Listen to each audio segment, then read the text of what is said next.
I'm just gonna preface this video with it's pretty bad. It's not exactly what I wanted it to be. There was a lot of traveling involved. It's during the holidays, which are a hard time for me. Instead of just not posting anything, still wanted to get something out because we didn't post last week.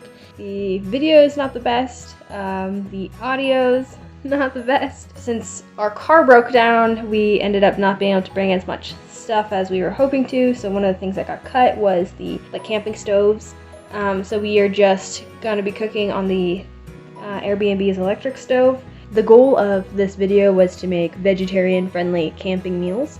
So we're at least vegetarian. Sometimes it can be hard to find pre-made camping meals that are vegetarian with a variety of food. So when I go backpacking, I want to enjoy it. One of the things for me that includes is eating well. I like to eat good food, and so I don't want to go backpacking, have a fun time, but just be eating kind of like mush all the time. That's kind of one of the goals of this video. Like, pre-made camping meals can be expensive, very hard to find out where we live. Not very hard, but vegetarian camping meals, maybe you have one or two options, which is only gonna be enjoyable for so many days. And some of these meals I found recipes online for, but I've adapted them to be at least vegetarian. So a lot of the stuff that we've made ourselves, I've dehydrated pretty much everything except for, pre-made noodles, pre-made freeze-dried rice, and freeze-dried chives. We were so lucky and grateful that our neighbors had given us a old dehydrator that they didn't really use anymore. So thank you to our neighbors, shout out to you guys. In this video and traveling, we thought this might be a good opportunity to troubleshoot our cookware and troubleshoot these food options. That way we don't face like difficulties or just annoyances while we are out. Another factor that I struggle with is I'm a small individual, so I eat smaller portions. So on the recipe cards for this video, they're made for me. For my husband, I just double the recipe.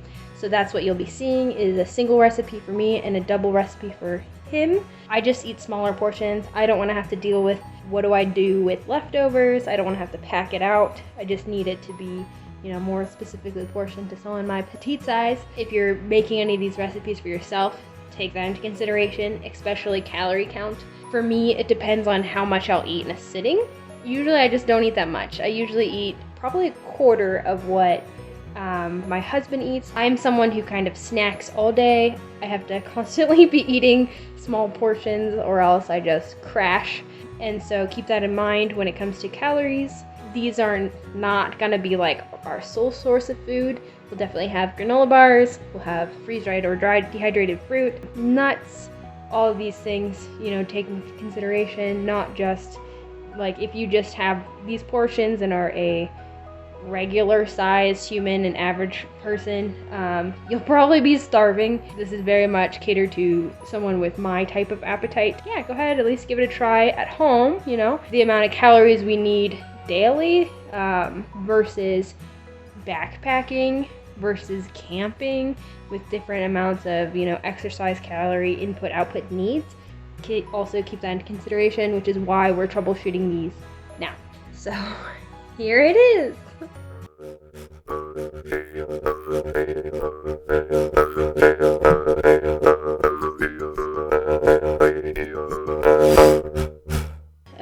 This will not be enough for my husband to be full off of. We could both use it. Likely he would need a mess kit of his own that's probably bigger. We have elected to get a 2-person mess kit. Since we're going to be together most of the time, it would make sense just to have a 2-person mess kit instead of 2 mess kits for each person. All stacks up like little Russian nesting dolls, and then you put it in a mesh bag. Also, when we went car camping in November, we needed lids for our mugs to cook some ramen in. So I'm happy we have 2 pots that have lids in, and this is huge. This is what I can be full off of, and it fits, but it is well smaller than that pot. It'll be plenty enough to fill his belly, and I'll just use that one, and that'll be more than enough for me. We'll be using these while we're on our holiday break, and see how it goes. So it smells good. It smells really good. Okay, tell me what you had to do to make this. So I had to find an amazing wife. So I took the mushroom powder mix and put that in a pot with 2 cups of water for mine, 1 cup of water for yours, and then bring that to a boil. Once that boils, set it aside with a lid on it for 10 minutes, and then after that sit, put noodles in and bring that to a boil, and then let that sit for another 10 minutes. I want to try it. Okay. So the mushrooms are actually pretty good. I would say it's pretty salty. Okay, so more garlic powder, paprika, and rub sage. Ooh, rub sage or thyme would be good, yeah. What would you rate this? I'd say a 7 out of 10. Yeah, I'd give it like a 7. That sounds right. On the trail, we're gonna have salt, pepper, and olive oil, or some kind of oil. So I honestly think I could use more salt. But that's me. You're a salt monster. Yeah.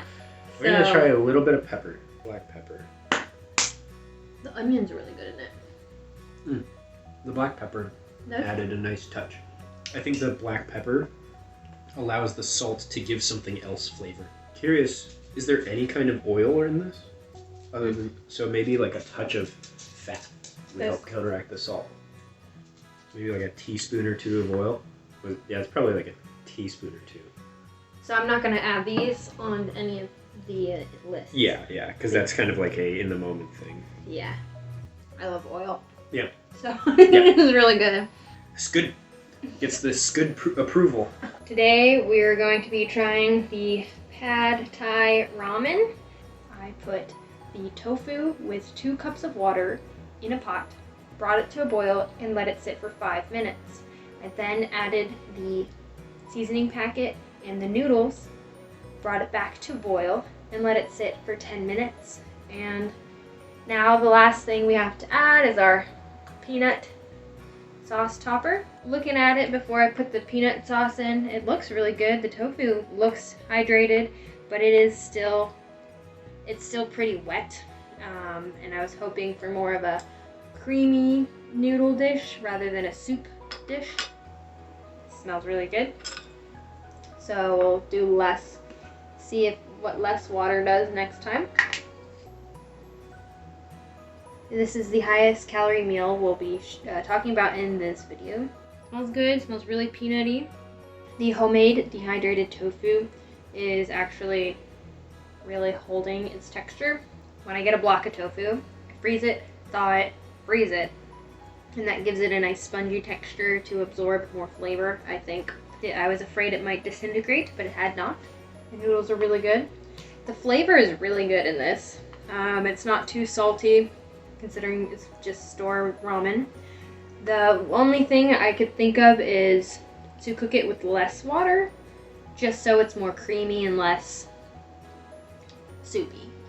Thai-wise, I wouldn't necessarily say Thai ramen, maybe peanut butter ramen. Definitely could use a little bit more of the other flavors, maybe more chili garlic sauce, powdered ginger, so maybe 2 times the chives. I'd give it a 7 out of 10. It's really good. To make these, it was a bit simpler than the stroganoff. It was just put things in cups and then pour boiling water in there and let it sit. Didn't have to do multiple steps, it was just 1 round of soaking. One of these is Spanish rice, maybe like Cheater's Spanish rice. It's really mainly rice, bouillon, and salsa. And then this other one is refried beans that were dehydrated and then now rehydrated. Beans smell like beans. They were dehydrated canned beans, so they should be pretty good. Not too gritty. I think mine are probably in need of a little bit more water, but otherwise tastes good. It's canned beans. Now we have the Cheater's Spanish rice. Mix it up a little bit. It looks and smells really good.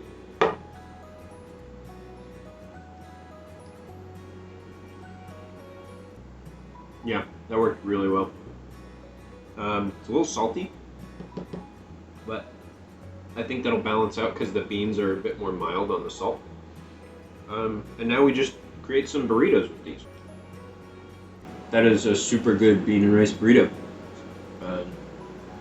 Definitely gourmet camping meal.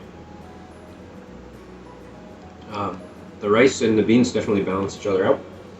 And this would probably be one of the most filling ones, right? Like, not much more else to say. Like, it's just straight up really good. Like, I would eat this not camping. Flavors are really well balanced. I think that's owing in part to the beans being canned beans, so we didn't have to like make our own beans and then dehydrate them. And then the rice being dehydrated salsa and bouillon with instant rice. It's just like a really easy to put together package. So I think it's a 9 out of 10 in my book. Close to a 10. I don't know what would put it over to a 10 out of 10, but it isn't like, whoa! But it's like super good.